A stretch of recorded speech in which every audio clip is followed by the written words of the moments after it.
criticized President Carter for ignoring ample warnings that our diplomats in Iran might be taken hostage. Haven't you done exactly the same thing in Lebanon, not once, but 3 times, with 300 Americans not hostages but dead? And you vowed swift retaliation against terrorists, but doesn't our lack of response suggest that you're just bluffing? Morton, no. I think there's a great difference between the government of Iran threatening our diplomatic personnel, and there is a government that you can see and can put your hand on. In the terrorist situation, there are terrorist factions all over. In a recent 30-day period, 37 terrorist acts in 20 countries have been committed.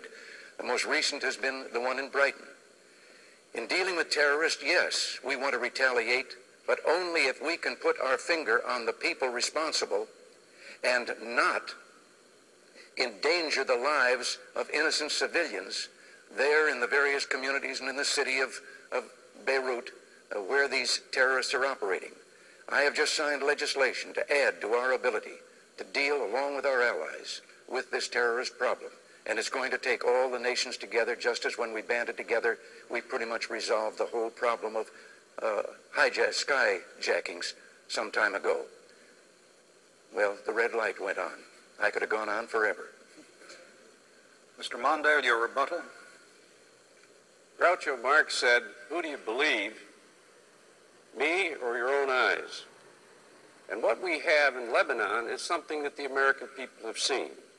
The Joint Chiefs urged the President not to put our troops in that barracks because they were undefensible. They went to him 5 days before they were killed and said, "Please take them out of there." The Secretary of State admitted that this morning. He did not do so.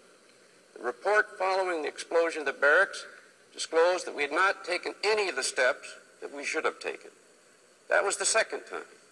Then the embassy was blown up a few weeks ago, and once again, none of the steps that should have been taken were taken, and we were warned 5 days before that explosives were on their way, and they weren't taken.